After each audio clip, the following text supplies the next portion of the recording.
L'arche dans l'Ancien Testament est connue à la fois comme l'arche du témoignage et l'arche de l'Alliance. Ce nom de témoignage est bien connu dans le langage du Nouveau Testament. Cependant, dans l'Ancien Testament, il est employé dans un sens un peu différent. Nous avons l'habitude d'entendre parler du témoignage de Dieu, du témoignage du Seigneur, du témoignage de Christ, du témoignage de Jésus. Dans l'Ancien Testament, le témoignage est en relation avec l'arche. Les 2 tables de pierre étaient le témoignage. Les tables du témoignage furent placées dans l'arche, et cette arche est devenue l'arche du témoignage.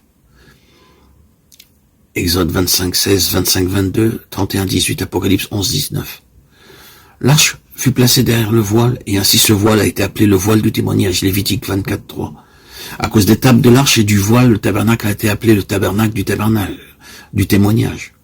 Nombre 1, 50. Le témoignage, c'est la loi.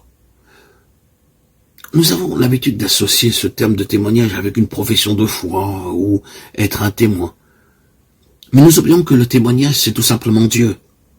Dans le psaume 119, David déclare qu'il se réjouit d'obéir à Dieu, à ses commandements, ses lois, ses préceptes et ses statuts. Mais il dit aussi qu'il se réjouit de son témoignage. Ce témoignage, c'est le témoignage de la nature de Dieu. Dans un passage, le témoignage est associé à la sainteté de Dieu. C'est par-dessus toute autre chose. Le témoignage que Dieu désire pour son peuple, une sainteté parfaite. Nul ne peut aller vers Dieu sans l'absolu de cette sainteté. Le témoignage de Dieu ne peut se trouver qu'en Christ. Les 2 tables de la loi ne se trouvaient pas ailleurs que dans l'arche.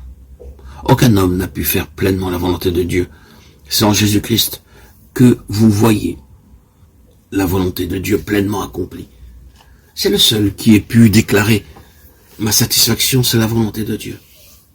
Les tables dans l'arche étaient le témoignage de Dieu, et non pas mon témoignage. Comment puis-je faire l'expérience d'un tel témoignage? Nous disons que nous sommes des témoins pour Christ. Nous pouvons être témoins en étant unis à Christ, en laissant sa volonté travailler en nous et à travers nous. Nous entrons dans l'expérience de ce témoignage, et ce témoignage devient notre témoignage. Remarquons que 2 autres choses ont été placées dans l'arche après les tables du témoignage, le vase contenant de la manne et la verge d'Aaron qui avait fleuri. Nombre 17, 4, Hébreux 9, 4, Exode 16, 34. Par ailleurs, il est déclaré que la manne et la verge furent placées devant le témoignage. Ce sont les 2 seules choses associées avec le témoignage. C'est comme si Dieu disait à son peuple, sans ces choses, mon témoignage ne peut pas devenir votre témoignage.